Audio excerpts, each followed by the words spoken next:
뭐 이 공부란 게 목적 의식이 뚜렷해야죠. 뭐 합격하면 좋겠다가 아니라 나는 합격한다 뭐 이래야 되고요. 그 과정에서 이제 의욕이 이제 있어야 되는데 뭐 그러나 공부하다 보면 뭐 의욕만 가지고 되는 건 아니죠. 결국은 여러 이제 슬럼프가 있고 뭐 이런 과정에서 갑자기 의욕이 상실하고 그러는데 결국은 또 공부하다 보면 의욕이 생깁니다. 그래서 이 슬럼프라는 것을 갖다가 뭐 술을 마신다, 뭐 어디 놀러 다닌다, 뭐 이렇게 해서 순간 잊어버린 거지, 잊혀지는 거지. 결국은 제가 봐서는 슬럼프를 빨리 회복하는 방법은 역시 내가 해야 될 이 공부를 목표를 가지고 열심히 한번 해보면서 스스로 이렇게 좀씩 풀어나가는 것도 중요하지 않나 그 생각이 듭니다. 자, 이제 페이지는 자 60페이지로 넘어왔습니다. 중세 문화의 발달. 우리가 문화 부분 나오면 뭐 아주 어렵죠. 특히 이제 고려에 그 보면은 이 불교 부분, 뭐 의천과 이 진울에 관련된 어떤 내용들 출제가 이제 많이 그 되었고, 특히 이제 뒤에 가면 이제 여러 뭐 건축, 탑 뭐 이런 것들이 나올 때 그 특징까지 물어봐 버리면 조금 자 쉽지 않은 그 부분도 있고 그러는데, 기본적으로 이제 문화도 시대를 반영하고 있습니다. 결국 이 초기에는 자주적이고 주체적인 분위기가 문화에도 나타나는 거고요. 이 고려 중기하면 딱 떠오르는 단어가 뭐예요? 문벌귀족입니다. 문벌귀족하면 보수적, 이 사대적 성격을 갖다 지녔기 때문에 고려 중기 문화는 그와 연계해서 이제 이해를 하시면 되겠죠. 자, 이제 중세 문화 먼저 유학의 발달과 역사서의 편찬 그랬는데 삼국사기와 삼국유사는 기본적으로 이제 비교하는 시험 문제. 예? 삼국사기 너무나 많이 그 출제를 갖다 했던 것이고요. 그다음에 이제 무신집권기 원나라 간섭기 4개 그 사서들 결국 이제 묶어서 이제 확인해야 되는데, 자 봅시다. 먼저 이제 고려 문화의 그 특징하게 되면 이제 불교와 유교가 함께 발전했다. 유교는 치국이에요. 불교는 수신이에요. 최승로도 결국 이제 불교 교리 자체를 부정한 게 아니라 불교도 수신의 본이 된다고 했기 때문에 유교와 불교가 각각 채택이 된 걸로 공존했다 봐야 됩니다. 그 다음에 유학진흥책 그랬는데, 우리가 유학진흥은 교육과의 과거 제도가 있겠죠. 이 태조, 광종, 성종에서 당연히 찾아볼 수 있습니다. 자, 이 초기 하면 이제 최승로, 김심원 했는데 다 개혁안을 제시했어요. 최승로의 시무 28조에 보면은 굳이 중국의 풍속을 본받을 필요가 없다는 자주적이고 주체적 성격. 고려 중기 최충관 김부식 나와 있죠. 보수적 성격 했는데, 최충이 그가 이제 해동 공자 이렇게 칭호를 얻었고요. 그는 훈과학적인 면에다가 이 철학적인 면을 가미했다는 거. 이 철학적인 면이 가미된 것은 이 고려 중기에 쉽지 않은 거거든요. 훈과학이 유행했기 때문에 자꾸 해석에 치중해야 되는데 철학적인 면을 가미했다는 말 확인하시고요. 김부식은 보수적이고 현실적 성격이에요. 현실적. 자, 김부식이 현실적이다 하면 금의 4대국을 수락한 겁니다. 그러나 나중에 이제 삼국사기는 또 뭐요? 합리적 그 유교 상황이 있기 때문에 김부식은 보수적, 현실적, 합리적 다 포함이 되는 걸로. 그 다음에 무신집권기 이제 무신들이 글을 모르죠. 유학은 그 위축되는 겁니다. 자, 이 성리학의 그 전례, 이게 이제 전례된 것은 충렬왕 때 이제 안양이 소개했다. 그리고 이제 백이정, 이재현, 이색, 정몽주로 이어지게 되는데, 이색이 보니까 정몽주가 성리학이 너무나 밝아요. 그래서 여기 나온 대로 이제 정몽주를 갖다가 이제 동방이학의 원조격으로 이제 칭호를 갖다가 이제 내리기도 했던 건데, 이 계보는 잘 내지는 않습니다. 자, 우리가 이 성리학이라는 것은 뭐냐? 인간의 어떤 심성, 우주의 원리를 갖다가 철학적으로 규명하는 새로운 유학, 알죠? 그러니까 성리학이나 우리가 양명학이나 고중학이나 다 유학입니다. 그 다음에 이제 성리학이 갖고 있는 특징은 오경보다 이 사설을 그저 중요시했다. 사설을 그더 중요시했다.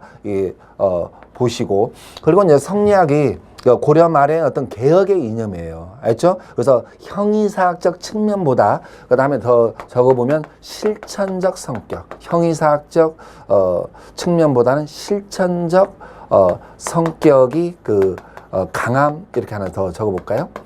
실천적 성격이 강했다는 거 이렇게 이제 적어보시고, 그 밑에 이제 보면 이제 영향 나왔는데 뭐 영향은 이해하면 돼요. 이 고려 말에 이제 권문세족의 폐단, 사원 경제 폐단을 개혁하게 한 이념으로서 그다음에 이제 실천적 기능이 강조되었다 그랬죠. 유교식이 보급되었다. 그래서 이 소학과 주자가래가 중시됩니다. 이때 중시되고요. 그다음에 가묘가 설치되었다. 조상의 입회를 모신 거. 그다음에 이제 정도전 등이 이제 불교를 갖다가 비판했다 그러는데 이게 이제 조선 개창의 이념적 기반이 되는 거죠. 그다음에 역사서에 이제 편찬 나와 있습니다. 뭐 이 고려 자체가 이제 고구려를 계승한 거예요. 그래서 이제 고구려 계승 의식을 갖고 있는 거고, 전체적으로 이제 자주적 사관 그리고 이제 다 편년체였다는 거, 삼국사기 이전은 다 전하지 않습니다. 그렇죠? 이 편년체란 거 전하지 않는다는 거. 이런 네 가지 특징들. 왕조실록이 있지만 거란 취임 때 소실돼요. 그 다음에 이제 현종 때 황주량이 중심이 되어서 이제 7대 실록이 편찬되기 시작하고요. 박인량의 고음로, 홍간의 속편년 통제, 그 다음에 가락국기, 이런 것들이 이제 김양상의 가락국기가 있죠. 다 전하지 않습니다. 그 다음에 고려 중기하면 이제 김부식의 삼국사기예요. 그래서 대비시켜보면 이게 편전체라면 기전체예요. 이게 자주적 사관이라면 합리적 유교상관입니다. 전하지 않는다면 현존 가장 오래된 사서 볼 수 있죠. 그래서 이 삼국사기는 본기와 이제 열전을 중심으로 해서 기전체로 이제 서술을 했고, 이게 1145년 묘청의 난을 지나반 이후에 김부식이 신라 중심에서 신라 계승의식을 가지고 편찬했다는 것을 염두에 두고 보시고, 어떤 이 기본서에 있는 사료 꼭 기억을 해야 됩니다. 알죠? 이 기전체 사서다 보니까 그와 관련한 내용을 연결해서 고려사를 물어보기도 해요. 그건 뒤에 가서 나올 거고요. 고려 후기에 있는데 이 무신정병관 몽골 침략의 위기를 겪으면서 전통 문화의 올바른 이해 차원을 보여줬다 하는데, 좀 끊어보면은 이게 이제 무신집권기고 이게 이제 원나라 간섭기에 쓰여진 겁니다. 자, 해동 고승전은 카쿤이셨고, 이게 이제 중국과 대등한 입장에서 왕명에 의해서 편찬했던 건데, 그러나 이게 교종 입장이에요. 선종 입장하면 틀립니다. 그다음에 이제 일부가 전하고 있어요. 이 동명왕편은 이제 이규보가 결국 이제 구삼국사를 참고해서 이 고구려 계승 의식을 바탕으로 고구려 동명성왕을 갖다가 주제로 하고 있는 겁니다. 알죠?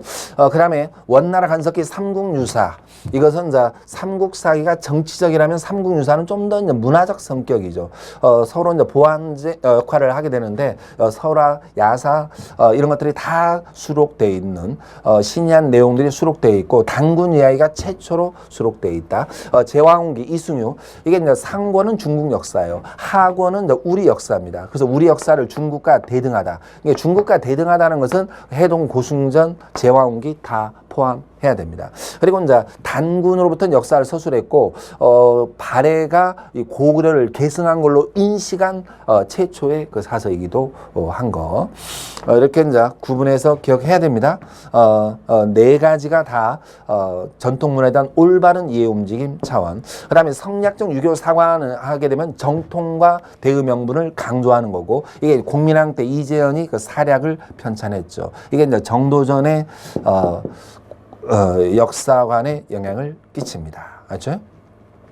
물론 이제 원 간섭기 유교 사관 이게 잘 내진 않지만은 이게 결국 이 충렬왕 때예요. 이 경사 교수도감이 설치되면서 유교 사관이 부활되면서 이런 사서도 있다 보시고요. 자, 역사 서술 형식 나왔는데 뭐 네 가지 서술 방법에서 이제 세 가지 정도는 꼭 기억을 해야 됩니다. 이 강은 큰 줄기, 목은 세세한 부분으로 나눠서 서술한 것은 시험 잘 내지는 않고요. 우리가 기전체란 것은 본기와 열전을 중심으로 해서 서술한 겁니다. 그래서 삼국사기, 고려사, 동사, 해동 역사 기억하시고요. 그 다음에 편년체랑은 몇 년, 몇 월, 몇 일 나이라는 거예요.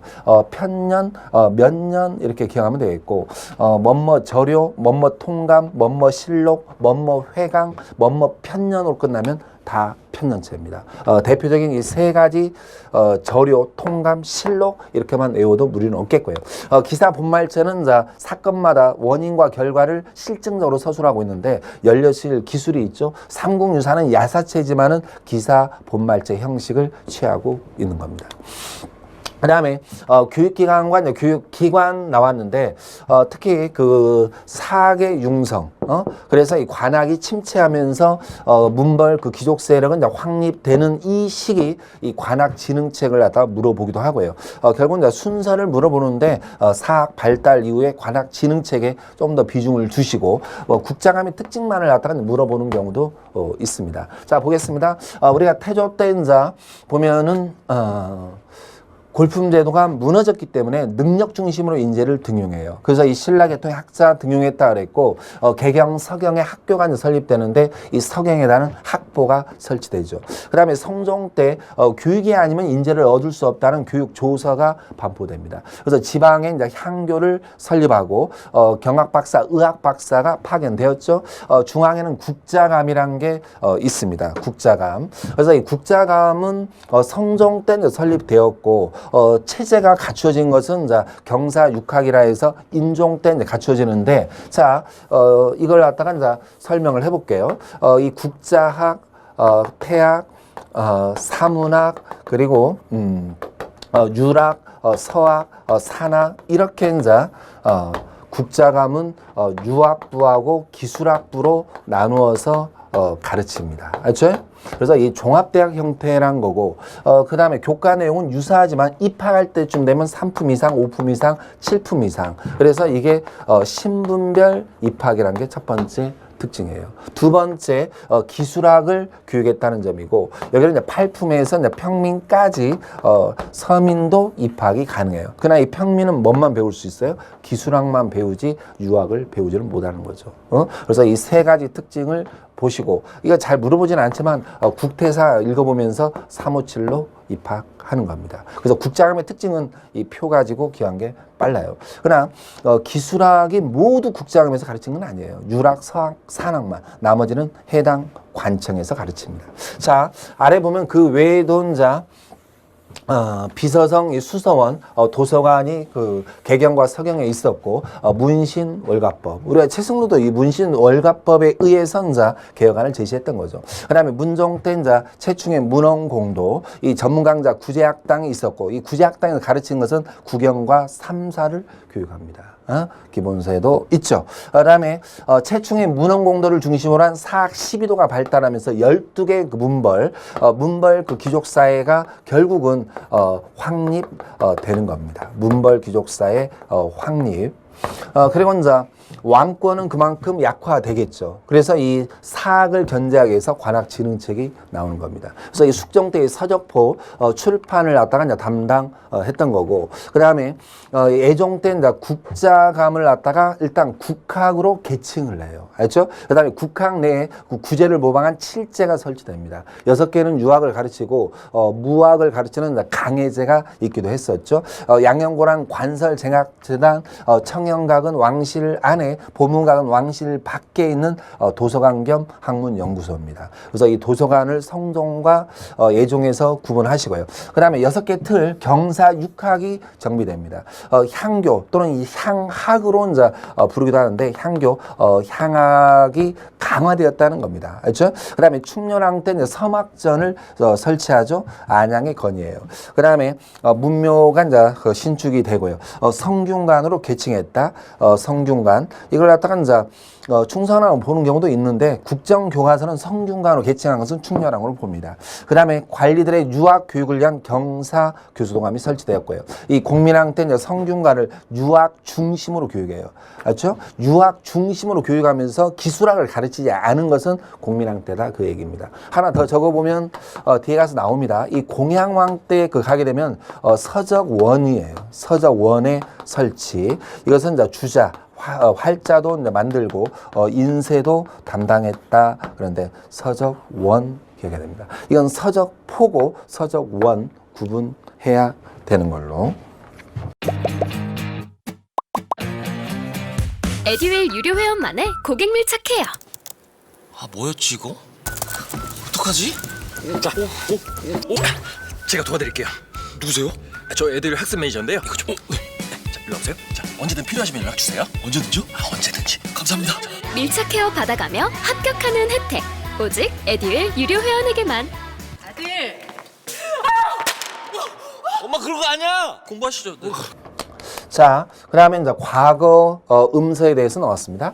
우리가 이 광종 때자 개혁을 담당했던 이 쌍기의 그 건의에 따라서 이제 처음으로 과거제도가 시행되는 겁니다. 알죠?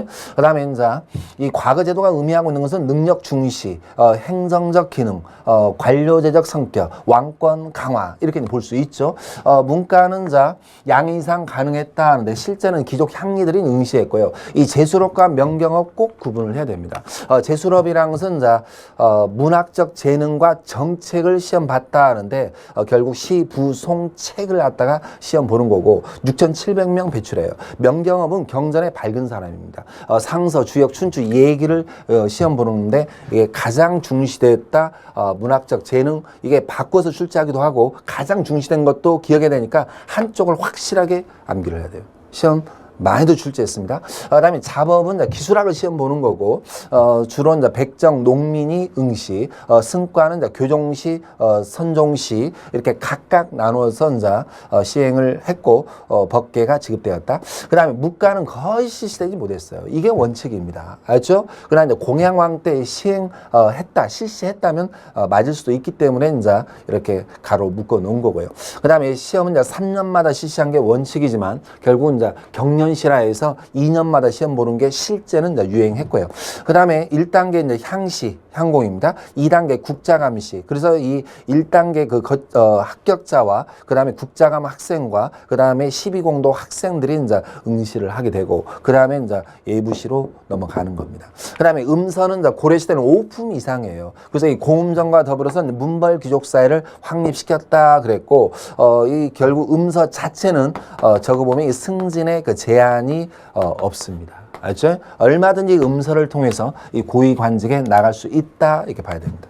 자, 이제 불교 나왔습니다. 의천과 이제 진울 그 사료와 연계해서 이제 비교하는 문제. 물론 뭐 해심이다, 요새다 다 보우까지 다 출제를 해요. 알죠? 뭐 상대적으로 이제 의천, 진울이 중요시 되는 거. 자, 우리가 이제 고려 시대의 불교도 이제 현세 구복적이에요. 호국적 이런 성격을 지녔다 하는데 짐에게 약한 곳에 이제 사찰을 지어서 순하게 하는 거고 안녕을 기원하기 위한 원탑을 세웠다 그 얘기입니다.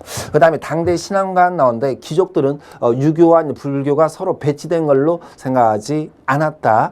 결국 이제 공존했다 그랬습니다. 일반인들 하게 되면 이제 향도 배웠죠. 향도가 풍수 지리설에 의해서 좋은 곳에 향나무를 묻었기 때문에 불교와 융합된 면도 있는 걸로 우리가 이 태조하면은 이제 불교 장려했죠. 연등의 팔관에 개최하고요. 승려와 교단을 관리하는 관청 승록사가 설치되기도 합니다. 이 서울시에서 제일 먼저 이제 출제가 되기도 했고요. 그다음에 광종 때는 이제 승과 제도가 당연히 시행돼야 되고요. 왕사 국사 제도의 유래는 태조 때도 경유 이엄 이런 사람도 있었지만은 이 공식적으로 이제 국사 왕사가 그 갖춰졌죠. 이 성종 때 이제 억불체 그러나 이제 연등의 팔관에는 현종 때 가서 다시 부활되고요. 현종 때는 초조 대장경 현화사가 먼저 건립되고요. 문종 때 흥왕사가 건립됩니다. 자, 우리가 이 광종 초기 나왔는데 이 교종과 선종이 이제 병립했다 또는 대립했다 볼 수 있어요. 특히 이제 왕실 입장에 보면 전제 왕권과의 기했던 이 화엄종을 중요시합니다. 그래서 이 균열한 사람이 기법사를 창궐했고 보살의 이제 실천행을 갖다 이제 중요시했고 이 성상융회를 갖다 이제 표방하면서 좀 더 이 화엄종 중심으로 이 법상종 이런 것들을 흡수하려고 하는 겁니다. 그리고 이 화엄종 자체가 왕권을 강화하다 보니까 왕권과 이 견훤이 각각 끌어안으면서 북악파, 남악파 이렇게 나눠졌는데 이 북악파 중심으로 이 남악파를 갖다가 통합하는 노력. 나아가서는 이제 나머지 교종도 통합하려고 했다 해도 무리가 없습니다. 그 다음에 선종은 이제 법안종을 수용해서 이제 선종은 선종대로 통합 노력했다 이렇게 기억하시면 되겠고요. 교과서는 없어요. 그러나 시험에는 나온 적이 있죠. 물론 제 교재에 있었습니다. 그 다음에 의통과 이 제관도 광종으로 봐야 되고요. 의통은 중국 천태종의 교조가 되었다. 제관은 천태사교의를 지었다. 그러나 우리나라에 넘어오지는 않았어요. 그 다음에 고려 중기하면 이제 문벌 그 귀족 중심의 그 사회로 갑니다. 그래서 이제 법상종, 화엄종이 이제 나란히 융성하게 되는 건데 여기 구분해야 돼요.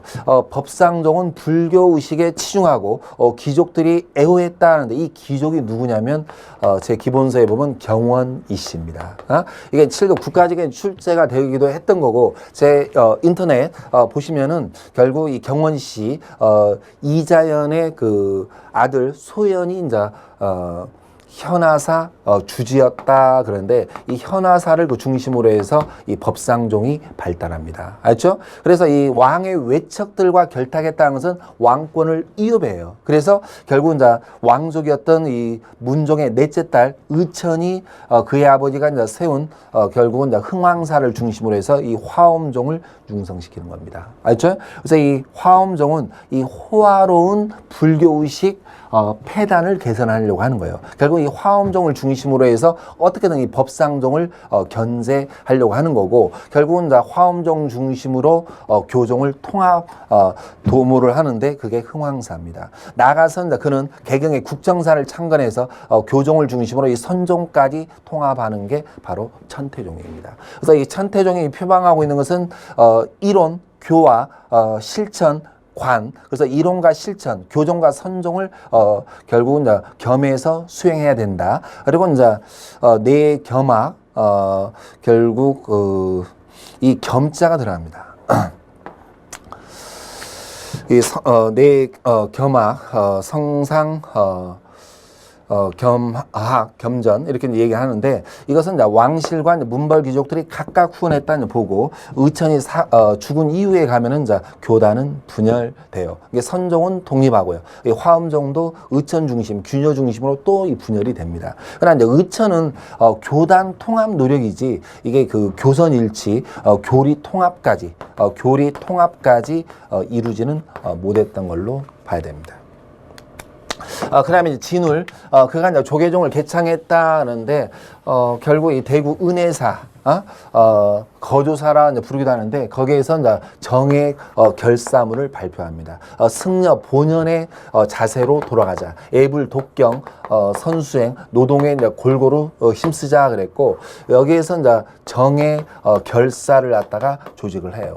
그리고 이제 순천 송강사로 와서 수선사 결사라는 현행을 받습니다.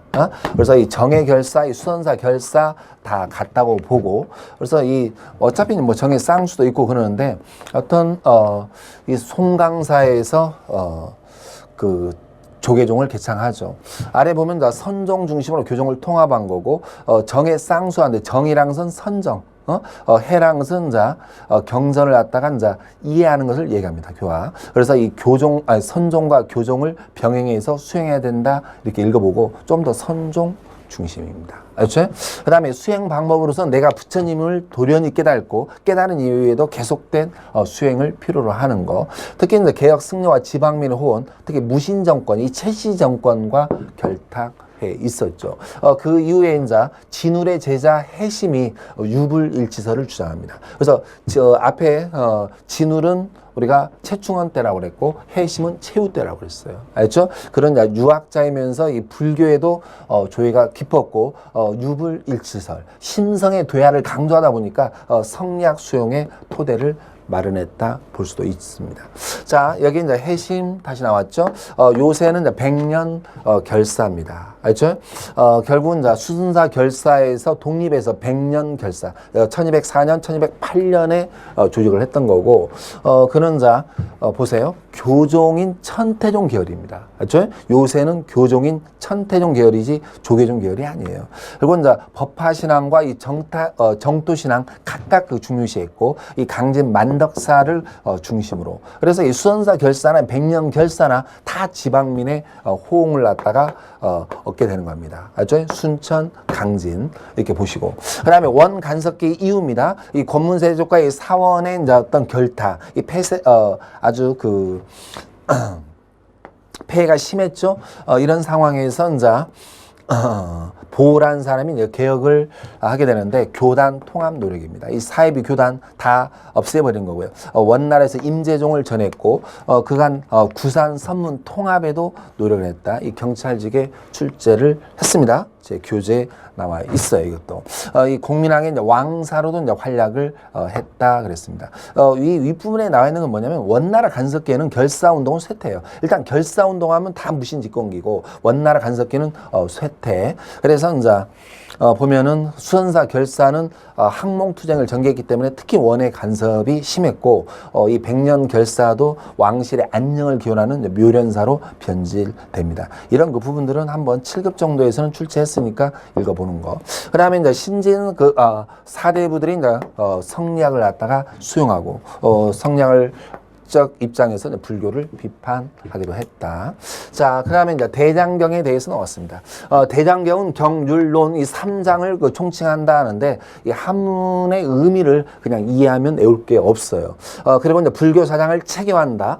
외적을 갖다가 격퇴하게 한 염원 그랬는데 제일 먼저 이 초조 대장경이에요. 무슨 뜻일까요? 최초로 새겼다 그 얘기입니다. 새길 조자. 거란을 격퇴하게 한 염원이고 몽고 2차 침입 때 이제 부인사에 보관되어 있다가 소실되었죠. 그 다음에 이제 속장경을 교장이라고 불러요. 왜 교장이라고 하냐면 여기에는 뭐가 없을 것 같아요? 이 경율론 이 3장이 없습니다. 그래서 교장이라 불렀고요. 여기 보면은 자 의천이 결국 흥왕사에서 이제 이 교장도감을 설치하고 주석서, 이 논소 초들을 갖다 모아서 불서 목록을 작성했던 건데 그 불서 목록 자체가 신편 제 종교장 총록이란 게 있죠. 거기 한번 적어보겠습니다. 신편 제 종교장 총록 그랬죠. 그래서 여러분들이 이렇게 밑줄 치면 돼요. 속장경을 뭘 한다? 교장이라 한다. 어디에서? 교장 도감에서. 그리고 그 불서 목록에도 보면 교장이 나옵니다. 교장, 교장, 교장. 이렇게 기억하면 되겠고. 자, 세 가지가 다른 대장경하고 비해서 달라요. 하나는 경율론이 없습니다. 두 번째는 여기에는 선종교리가 없어요. 알죠? 선종교리는 포함되어 있지 않고요. 이것은 외적 격퇴하고도 직접적으로 관련이 없는 걸로. 그 다음에 이제 8만 대장경을 제조 대장경 불러요. 왕으로 보면 고종이고 권력자로 보면 최후. 결국 이 강화도 이 천독이 강화도 이 선원사에서 1236년에 최후 때 조판했다 그랬는데 강화도에서 조판한 거지 해인사에서 조판했다면 틀립니다. 일단 진주 남해에도 이제 분사를 두어서 조판을 했다 뭐 그 얘기고 결국 이제 조선 태조 때 해인사로 옮기고 장경판 전을 건립해서 해인사에 보존돼 있는 거죠. 세계 그 문화유산, 기록유산 이런 것은 다 조선 후기까지 끝나고 나서 일괄 제가 정리할 겁니다. 예. 읽어보시고요. 그래서 몽골을 격퇴하게 한 염원. 자, 이제 도교 풍수지리설. 실제로 이제 불교, 유교뿐만 아니라 도교 풍수지리설 이 복합적 사상이 유행했다 해도 무리는 없습니다. 이 도교는 이제 불로장생, 현세구복 추구하죠. 여기 보면 일관된 체계를 갖추지 못했다. 좋은 것은 다 끌어들였어요. 이 일관된 체계를 갖추지 못했고 또 뭐가 부족하다? 교단 조직이 없습니다. 우리가 이제 불교 쪽에 보면 국통, 주통, 군통 있는데 그게 없어요. 교단 조직이 없다는 것은 이 귀족들이 이 도교를 갖다가 믿는 과정에서 일반 백성들과 급이 결국 뭐요? 그 없을 수도 있죠. 그래서 주로 이제 민간에 유행했죠. 그러나 이제 예종 때 보면 이제 도교 사원인 보공궁이 이제 건립되기도 해요. 왜? 국가의 안녕을 기원하는 부분이 역시 있기 때문에 또 이제 별을 보고 이제 제사 지는 초제가 거행되었다. 팔관에도 도교와 관련돼 있다. 2007년에 이제 국가직에 출제가 되었죠. 그다음에 풍수지리설 그랬습니다. 결국은 이게 그 초기에는 서경 천도 이런 데 영향을 끼쳤다는데 자, 여기 보세요. 이건 지도로 여러분들이 이제 이해하는 게 이제 빨라요. 수도가 이제 개경이고, 그 다음에 여기 서경이 있게 되는데, 개성 평양이죠. 이게 이제 초기에는 명당이라는 설이 있기 때문에 개경에 수도를 두고 분사제도를 두고 했던 겁니다. 그리고 개경보다 서경은 북쪽에 있기 때문에 북진 정책의 이론적인 뒷받침이 되고 그 다음에 또 하나가 이제 묘청의 서경천도 운동에 영향을 끼치는 거죠. 그 다음에 고려 중기 하면은 이제 개경보다 남쪽인 남경 길지설, 남경 명당설. 근데 문종 때 가면 이걸 갖다가 이제 한양을 남경으로 이제 결국은 승격시키기도 하는데 지금 7차 이후에는 한양 명당서이란 말을 씁니다. 그래서 개경보다 남쪽에 있는 이 남경인 한양 명당서는 이 북진 정책의 퇴색을 의미하고 있는 거죠. 나왔죠? 자, 이렇게 이제 지도를 가지고 여기까지 이해하시고요. 자, 또 문종 때 남경으로 승격. 그 다음에 그 남경 개창도감을 설치하고 왕실을 건립해서 기거했다면 숙종 때입니다. 그래서 이 숙종 때 보면은 이 남경 길지설, 알죠?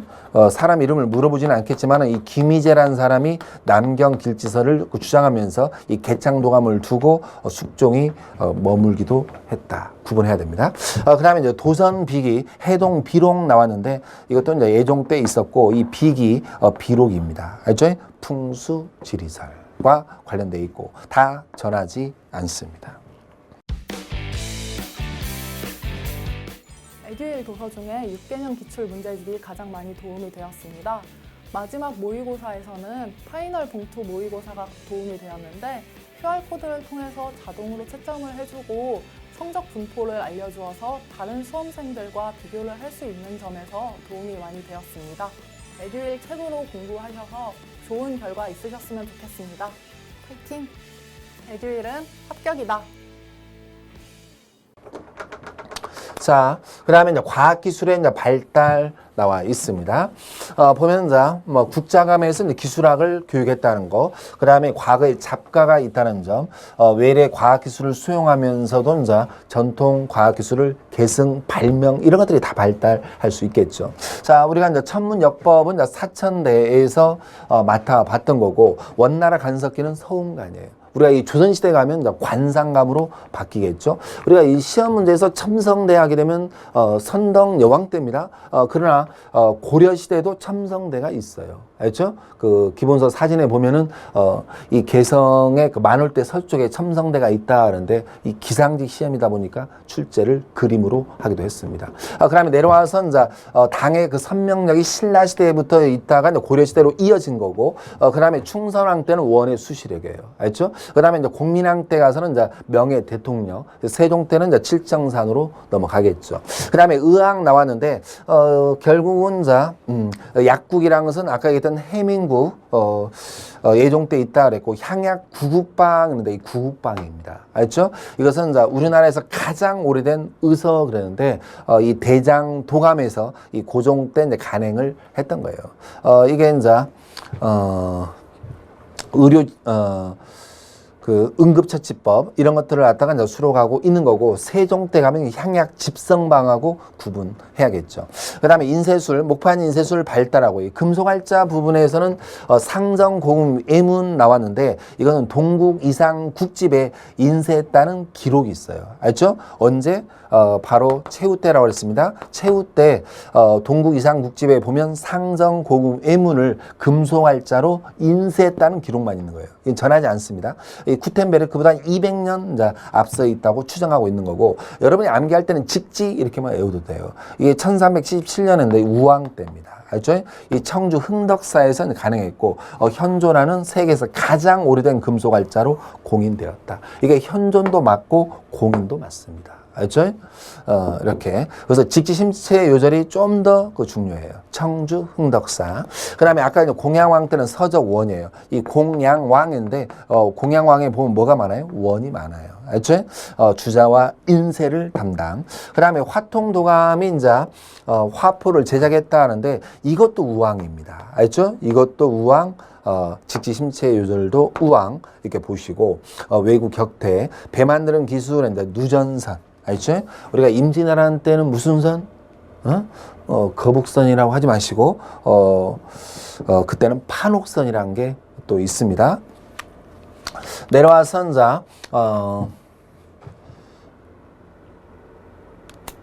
그 인쇄술 부분까지 봤고, 그 다음에 이제 문학과 이제, 기종 문학, 기종 문화의 발달로 넘어왔습니다.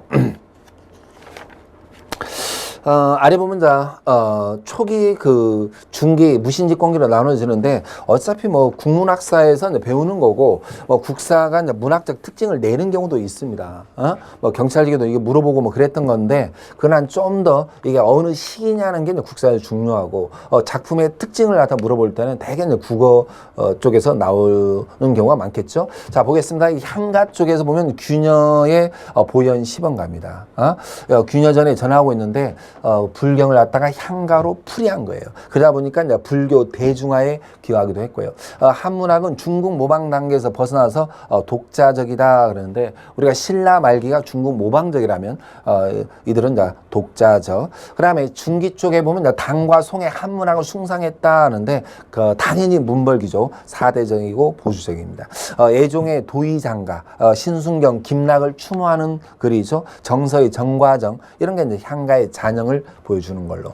그다음에 무신직권기는 이제 초기와 채시직권기가 달라요. 뭐가 다른 거냐면 이때는 문신들은 배제가 되었고 이때는 문신도 발탁이 되었던 겁니다. 그래서 이 문신과 이 문신을 얘기해요. 이때는 그만큼 낭만적이고 현실 도피적이죠. 이인노가 이제 파한집 무신난 이전을 해고하는 입장의 글을 썼고요. 임춘의 국순전 있습니다. 채시직권기는 현실 참여했기 때문에 현실을 표현하는 거예요. 이규보의 이제 동명왕편, 채자의 보안집 이런 게 있죠. 그 다음에 후기 쪽에는 국문학과 이제 한문학으로 나눕니다. 뭐 경기체가 이것은 이제 신진 사례부들의 이제 생활상을 반영한 거고, 여기 보면 이제 관동별곡 여기도 관동별곡 있습니다.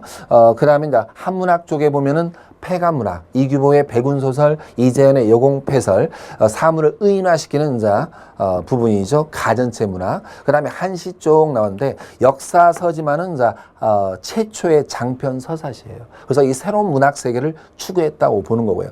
진화라는 사람이 금나라의 사신으로 가면서 송은 쇠퇴하고 오랑캐는 미개하니 때를 기다려라 문명의 아침은 동쪽 하늘을 빛내고자 한다는 이 자주적인 시를 남기기도 했었죠. 그 다음에 문학을 이렇게 이제 정리를 해봤고요. 그 다음에 이제 건축으로 넘어왔습니다. 이 고려 전기의 건축은 수도를 개경에 정하면서 궁궐 사원이 건립되었지만 다 소실되었어요. 알죠? 현화사, 흥왕사, 뭐 이게 현종, 문종, 중기라 볼 수도 있고 이제 전기에 포함할 수도 있죠. 다 전하지 않습니다. 그 다음에 이 주심포 양식과 이 다포 양식의 건축물은 구분을 잘 해야 됩니다. 그래서 우리가 주심포라는 것은 기둥 중심에 공포가 하나씩 있는 거예요. 지붕이 있으면은 지붕을 떠받드는 이 공포가 있는데 기둥 위에 공포가 하나씩 있는 거 주심포예요. 알죠? 그리고 이제 다포라는 것은 고려 말에 가면 사원 경제가 비대해지고 건물의 규모가 커집니다. 좀 더 이 팔짝집으로 가요. 그러다 보니까 기둥 위에 공포가 하나씩만 있는 게 아니라 하나 둘 공포가 많이 있는 거 이게 다포예요. 이게 당연히 주심포에서 뭐로 가요? 다포로 넘어간다. 알죠? 이게 온전하지는 않지만은 결국 전개는 대개는 맞배 지붕으로 많이 만들고요. 다포 양식은 대개는 팔짝 지붕으로 많이 이제 만들게 됩니다. 이게 주심포는 대개 맞배 지붕, 그 다음에 다포는 대개 팔짝 지붕으로 가요. 그럼에도 불구하고 이 주심포 양식 중에서 부석사, 무량, 수전은 팔짝 지붕이라는 점에서 이건 또 외가 또 있긴 있습니다. 그래서 제 기본서에 보면 사진을 갖다가 각각 건축물을 이렇게 수록해 놨으니까 사진을 보면서 분위기를 이해하세요. 그리고 이런 특징에 대해서도 다 정리를 해놨습니다. 알죠? 어떤 이 흐름 노트는 빠르게 어떤 그 흐름을 잡는 겁니다. 알죠? 그래서 여기 나와 있듯이 흐름을 잡는 데 도움이 되고요. 또 시험 직전에 어떤 마무리를 하는 데도 도움이 됩니다. 그리고 공부를 뭐 기본서를 열심히 하다가도 내가 뭐가 중요한지 모르겠다, 뭐가 뭔지 모르겠다는 사람들은 이걸 보다가 또 기본서를 보다가 또 잊어버리면 또 이 흐름 노트를 보는 거 이게 지그재그로 또 가야 될 필요가 있습니다. 알죠? 그래서 이거는 적어도 이제 85점, 뭐 90점 이렇게 이제 빨리 점수를 끌어올리는 데는 이게 그 흐름 노트가 도움이 될 거다. 그러나 어차피 사료 문제가 이 저번 경찰직도 11문제, 그다음에 이제 7급도 8문제 이렇게 출제를 하고 있습니다. 8문제, 9문제. 그러다 보니까 꼭 이 사료를 보지 않으면 암기만 해가지고는 이게 절대 고득점을 맞을 수 없어요. 알죠? 꼭 그 이해를 바탕으로 암기도 부분적으로 하고 그걸 토대로 해서 뭐예요? 또 이 사료를 꼭 접목시켜야만 된다는 거.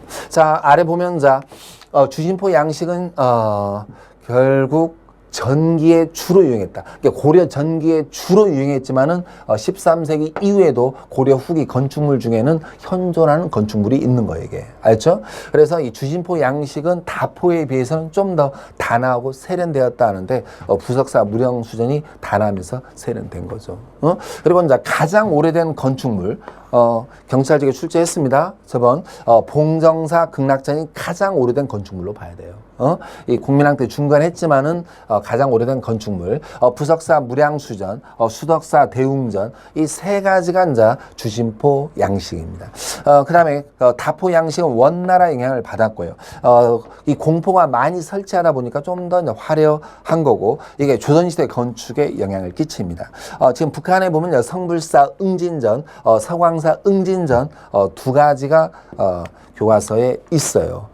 그리고 이제 심원사의 보강전은 7급에는 한번 나온 적이 있는데 9급에는 제 기억으로 나온 적 없습니다. 뭐 심원사 보강전까지 외우면 좋겠는데 적어도 다포 양식이 뭐냐 기억 안 나면 대답만 해도 응 해야 돼요. 대답을 많이 했습니다. 다포 양식, 응진전만 외워도 무리는 없을 겁니다. 자, 이제 이제 석탑에 대해서 나왔습니다. 뭐 다양한 형태예요. 다양한 형태, 완전 짬뽕입니다. 후상국을 통일한 고려는 다양한 형태가 바로 이 다각 다층이나 기단이 보편화되거나 삼국의 전통을 계승했다 이런 식으로 가는 거죠. 우리가 통일신라의 탑은 꼭 기억을 해야 됩니다. 우리가 신라 중대는 이중 기단위의 3층 탑의 전형적인 통일신라 탑. 이걸 완성했어요. 물론 신라 말기도 그런 탑이 있지만은 전형적인 통일신라 탑이 불국사 석가탑에서 보여주고 있고요. 그다음에 신라 말기에는 진전사의 3층 탑처럼 기단과 탑심 부분의 부조로서 불상을 새겼다. 그걸 잘 기억하면 되죠. 그러나 고려 석탑은 이렇게 짬뽕이라고 보면 되겠고 조형 감각이나 안정감은 부족하나 자연스러운 모습. 알죠? 이게 조형미는 쇠퇴했으나 자유분방한 모습은 갖고 있다 그 얘기죠. 자, 고려 전기의 그 탑은 많습니다. 불일사 5층 석탑 적어보시면은 무량사. 무량사 5층 탑, 또 익산의 그 왕궁탑, 익산의 왕궁탑, 이것도 이제 5층 탑입니다. 알죠? 근데 이것은 이제 백제 양식, 백제 양식을 갖다가 이제 보여주고 있는 거고요. 그 다음에 현화사 7층 탑은 이제 신라 양식이에요. 근데 7급은 고려의 독특한 미를 가미했다 나옵니다. 근데 어디 양식이냐는 것은 그리 중요하지는 않지만은 일단 이렇게는 읽어 보시고요. 그 다음에 월정사 탑 하면은 이게 송나라 기억하면 돼요. 경천사의 탑 하면 원나라 기억하면 됩니다. 알죠? 그래서 적어도 이 두 개의 탑은 그림을 알아야 돼요. 이런 탑, 뭐 불일사 탑, 무량사 탑, 기본서에 보면은 이건 구분 안 됩니다. 시험 절대 사진으로 안 나와요. 알죠? 그리고 여러분들이 앞에서 얘기했듯이 이게 몇 층이냐는 거 생각하지 마세요. 알죠? 불일사, 무량사, 현화사, 월정사는 다 뭐예요? 전기 거예요. 알죠? 그러니까 후기 것은 경천사의 탑 하나뿐이 없습니다. 이 경천사의 탑이 어디에 있어요? 지금 용산의 국립박물관 로비에 있잖아요. 알죠? 이 탑만 결국은 또 고려 후기 원나라 영향을 받은 거고 이것은 종전 탑에 비해서 좀 더 정교하게 잘 만들어진 것은 이게 대리석을 이용한 거예요. 그래서 원나라 기술자들 충무강 때 끌고 와가지고 결국 대리석을 이용해서 만든 이 건축 양식은 이게 이제 조선시대 그 원각사의 탑에 영향을 끼치기도 합니다. 7급에 그림으로 출제했습니다. 이게 월정사 탑, 경천사 탑 보시고요. 그 다음에 승탑을 우리가 이제 부도 이렇게 부르고 있는 거고 팔각 원당형의 그 기본 양식. 우리가 신라 말기 보면 쌍봉사, 철감선사, 승탑처럼 이 탑심 부분이 팔각 원당형의 기본 양식이다 그런 얘기예요. 이것은 결국은 이제 신라 양식의 어떤 영향을 갖다 이제 받았다 이렇게 봐야 되는데 영곡사, 고달사, 갑사, 승탑 그렇게 외워버리면 됩니다. 알죠? 영곡사, 고달사, 갑사에는 승탑이 신라 양식의 영향. 그 다음에 팔각 원당의 양식을 취하면서도 보세요. 이 탑신 부분이 결국은 구형인 게 있습니다. 구형, 동그라미형. 그리고 평면 사각형. 이것은 지방직에도 출제가 되기도 했던 건데 이게 평면 사각형입니다. 알죠? 그래서 여러분이 암기할 때는 이렇게만 외우세요. 정토사, 홍법국사, 실상탑 외우지 마시고 실상탑은 구형이라고 그랬죠. 구형. 이 구형이었는데 뭐가요? 실상탑. 알죠? 이 구형을 찾으면 됩니다. 자, 이렇게 설명해 왔어요. 알죠? 제 설명 들은 사람은 쉽게 답을 찾을 수 있습니다. 이 현묘탑 했는데 보세요. 묘탑 이렇게 읽어버리면 되는 겁니다. 알죠? 묘, 사각형. 알죠?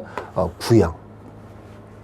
그 다음에 석종형, 종을 엎어놓은 형태, 보재존자 승탑에서 보여줍니다. 이건 7급 정도 수준. 그 다음에 불상은 부석사 소조 아미타 열애사상, 신라 양식을 계승한 거예요. 이 광주 충궁리 철불도 있고요. 논산의 석조, 미륵보살 입상, 은진 미륵이라 부릅니다. 개태사의 석불, 그 다음에 안동의 이천동 석불, 대개 이제 지역 특색. 알죠?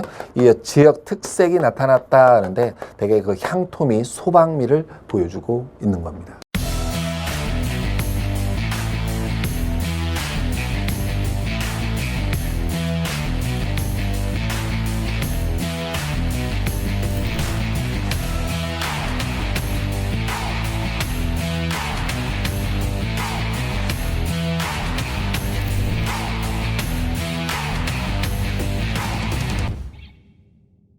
자, 그 다음에 이제 공예 쪽에서는 순수 비색 청자가 있고요.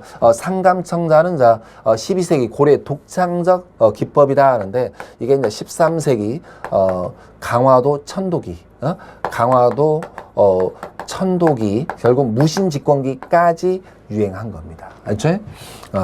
까지 유행. 한 거. 12세기에서 13세기 중엽까지 유행한 거예요. 그러니까 문벌 귀족이 집권했던 시기부터 무신 집권기까지 유행했다 이 봐야 됩니다. 그리고 원나라 간섭기는 이 독창적 기법이 쇠퇴예요. 북방 가마 기술이 도입되면서 쇠퇴하고 분청 사이가 등장할 뿐입니다. 알죠? 단지 등장한 거고 크게 발달하지는 못해요. 15세기 가야 유행합니다. 그 다음에 범종은 신라 양식을 계승했다는 것을 기억해야 되고요. 용주사종, 탑산사종, 천은사종 있는데 통일신라 범종 2개 빼면은 나머지 다 그 고려시대입니다. 그래서 이 고려시대의 종은 용주사, 대응사, 천은사종 하면서 신라 양식 계승. 아까 신라 양식 계승한 게 뭐가 있다고 그랬어요? 팔각 원당의 승탑, 부석사, 소조, 아미타, 열애사상, 고려의 범종이 신라 양식 계승. 자, 은입사 기술은 송나라 영향이고요. 그 다음에 나전칠기 기술은 오늘날까지 이제 전하고 있다. 서해 쪽에서는 왕이체, 구양순체가 각각 유행했고, 좀 더 구양순체가 유행한 걸로 기억하면 되겠고요. 그 다음에 유신, 탄현, 최우, 그 다음에 그 통일신라 김생, 이 사람들을 갖다가 우리가 모이면 신품사연합니다.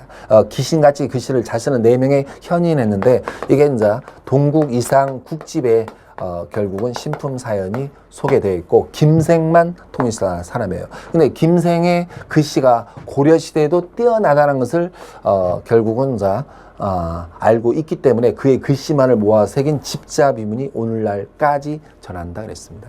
그 다음에 송설체, 이암이 능했다 하는데 바로 충선왕 때 망건당에서 이 조맹부, 알죠? 이 조맹부의 송설체를 이전이 소개했고 이암이 송설체에 아주 능했다 보시면 돼요. 그 다음에 그림 쪽에서는 예성강도를 그린 일영, 이건 전하지 않습니다. 이 송나라 휘종의 극찬을 받았지만 전하지 않아요. 쉽게 해서 여러분이 본 적이 없잖아요. 그 다음에 후기 가서는 사군자 중심의 문인화가 유행하고 공민왕의 천산대렵도, 원대, 이게 원대 북하 영향을 받은 거죠. 그 다음에 해어의 관음보살상, 이게 일본에 전하고 있습니다. 읽어보시고요. 그 다음에 음악 쪽에는 향악 소각이라 부르고 동동, 대동강, 오관산 이런 게 있습니다. 이 송의 소각이 이제 전래대 면서 유행했다 그랬고 아악 나왔는데 이게 애종 때 안직순이 전해. 전해요. 이게 송나라에서는 대성악이라 불렀고 전통 음악이었던 것을 우리가 그 재래 음악인 아악으로 발전시킵니다. 이게 대성악과 아악은 같다고 봐야 되고 이 다른 점은 이게 이제 재래 음악으로 이용한 겁니다. 자, 이 중국에 전래된 문화 해가지고 이제 정리를 해놨죠. 통일신라 시대 당나라 영향을 받은 것은 이 두 가지입니다. 그 다음에 송나라 영향을 받은 것은 5가지예요. 원나라 영향을 받은 게 너무 많기 때문에 송나라 영향을 받은 거 5가지를 좀 더 기억을 해야 됩니다. 그 대신에 밑줄은 전기에다 밑줄 치세요. 전기. 왜 밑줄 치는 거예요? 이건 송의 영향을 받은 것은 다 고려 전기부터 있어야 되는 겁니다. 알죠? 그 다음에 원나라 영향을 받은 것은 결국 후기예요. 알죠? 후기에 원나라 영향을 받은 겁니다. 그리고 이제 원나라 영향을 받은 것은 안양, 이암, 충선왕, 또 이암, 문익정, 복민왕, 채무선, 그 다음에 이제 보우 다 고려 후기 사람이잖아요. 그래서 인명을 생각하면서 원의 영향을 받은 것을 한번 이해하시고요. 송의 영향을 받은 것은 암기, 원나라 영향을 받은 것은 이해, 이렇게 해서 이 고려를 끝내게 되는 겁니다. 거기 이제 67쪽에 나와 있는 연표로 보는 빈출 키워드 했는데 쭉 다시 한번 여러분들이 정리를 갖다가 한번 해보시고 연도를 갖다가 막 너무 막 집착하지 마세요. 여러분들이 이제 인과관계를 알면 일단 풀리는 거고, 그러나 연도를 여러 번 이렇게 보면서 이렇게 흘러갔구나 하다 보면 연도는 자연스럽게 외워지는 것은 뭐 기분이 좋은 거고요. 자, 이제 페이지는 68페이지로 넘어왔죠. 이 근세사의 발달입니다. 조선 전기. 이 근세란 게 조선 전체가 아니에요. 조선 전기 사회를 얘기합니다. 오른쪽에 이제 출제 빈도가 나와 있습니다. 그 다음에 이제 파트를 공략하는 독학 팁 이렇게 이제 읽어 보시고요. 자, 이제 넘어와서 근세 사회로의 그 전환 그랬는데 여기 보면 고렴 어떤 개창 후삼국 통일 과정도 중요하지만 조선 어떤 개창 과정도 이게 출제를 갖다가 한다는 점입니다. 이것도 이제 결국은 뭐 경찰직 쪽에서 최근에 출제가 순서를 갖다가 고려 말부터 조선으로 이어지는 흐름들 물어봤었죠. 자, 고려 말에 모순 심화 뭐 그랬는데 이 고문세족이 이제 권력을 장악하고 있고 권력 남용, 그다음에 사원의 폐단, 이 공민왕의 개혁은 이제 신진사대부 세력의 미학으로 이제 실패했다 그랬죠. 자, 이 조선 개창 과정 했는데 일단 조선 개창 주 세력이 누구냐면 바로 신진사대부고요. 이들이 신흥 무인 세력과 제휴한 겁니다. 뭐라고요? 바로 이 정도전이 바로 이성계를 갖다가 만나러 갔다 그런 얘기를 했어요. 그래서 우리가 이 신진사대부 하면 고문세족을 비판하면서 개혁적, 진취적 성향이고요. 성리학을 수용했죠. 중소 지주 출신이죠. 이들은 공민왕 때 대거 중앙에 진출했다 그랬습니다. 신흥 무인 세력은 공민왕 우왕으로 넘어가면서 홍건적과 왜구를 격퇴하면서 새롭게 성장한 세력을 신흥 무인 세력 이렇게 불러요. 자, 이 신흥 무인 세력이 이제 명예 천령이 통보가 이제 있으면서 채영과 이성계가 입장이 달랐죠. 이성계는 4가지 불가론, 그러나 채영은 결국은 자기 그 사이였던 우왕의 입지를 갖다가 이제 강화시키는 과정에서 요동 정벌을 단행한 면도 있고요. 그 다음에 이성계는 이하도에서 회군을 하고 그 다음에 우왕과 창왕은 짜가라에서 패하는 패가 입진, 공양왕을 세워놓고 이 공양왕 때 이제 과전법이 시행 되는 거고요. 그 다음에 이 과전법은 이렇게 이제 3가지 의미가 있습니다. 그리고 이제 조선이 그 개창이 되고, 그러죠. 물론 이제 조선 개창 이전에 정몽주를 갖다가 이제 제거합니다. 그리고 이제 조선이 개창되고 한양 천도가 이루어지죠. 그 다음에 신진 그 사대부 쪽에서도 이제 어떻게 분화가 됐어요? 온건 개혁파, 급진 개혁파입니다. 이건 이제 뒤에 가서 다시 이제 설명을 할 거고요. 그래서 여기까지 어떤 그 과정들이 순서가 필요하게 되는데, 자, 이 칠판을 한번 보겠습니다. 결국은 명나라가 찰령이 그 통보, 알죠?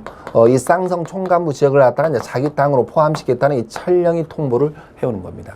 여기에 대해서 이제 요동정벌 단행을 채영이 하게 되는 거죠. 알죠? 그래서 이제 지용수 이성계를 갖다가 파견하게 되고요. 그들이 어디까지 갔어요? 이하도까지 갑니다. 알죠? 그러다가 이제 이하도에서 회군을 하고요. 회군을 하고 그 다음에 개경에 와서 이 과전법을 시행하는 겁니다. 알죠? 과전법. 그리고 조선을 갖다가 개창하게 되는 거고 그 다음에 한양으로 천도하는 겁니다. 그래서 오른쪽에 1번을 매기세요. 그 다음에 2번, 3번, 4번, 4번 다시 5번. 다시 천령이 통보, 요동정벌 단행, 이하도 회군, 과전법, 조선 개창, 한양 천도. 알죠? 여기다가 일단 끼워 넣으려고 해야 돼요. 자, 그리고 이제 급진개혁파와 온건개혁파, 거기 나와 있지는 않지만 한번 비교를 해보겠습니다. 우리가 이제 혁명파 사대부, 온건파 사대부 이 불렀고, 조선 왕조를 갖다가 이제 세웠던 세력들, 역성혁명에 참여했고요. 정도전 조준을 중심한 소수입니다. 알죠? 이들은 전면적인 개혁, 그리고 이제 신흥 무인 세력과 결타, 그리고 불교에 대해서 교리 자체까지 정도전이 비판합니다. 이들은 나중에 관학파, 정치 새로운 훈구파로 이어지면서 15세기 주도. 그 다음에 온건개혁파는 고려 왕조를 그대로 두고 점진적 개혁을 하자. 그래서 이 정도전과 이 정몽주가 2차예요. 그래서 이 결국은 정몽주를 이방원이 이제 제거하죠. 그 다음에 이들은 왕조 질서를 파괴하는 전면적 토지 개혁에 반대했고요. 결정적으로 이들은 군사력이 강했기 때문에 다수의 온건 개혁파를 제거합니다. 불교에 대해서 온건한 비판이에요. 이들은 사학파, 정치적으로는 살인파로 이어지면서 16세기 주도입니다. 그러나 여러분들이 좀 유의해야 될 것은 신진사대부가 조왕조 개창의 주도 세력이다. 그건 맞아요. 그렇죠? 그러나 신진사대부 다수가 조왕조 개창에 참여했다면 틀립니다. 다수는 뭐예요? 온건 개혁파입니다. 이들은 조왕조 개창에 참여하지 않았기 때문에. 그렇죠? 이렇게 해서 고려에서 조선으로 넘어온 겁니다.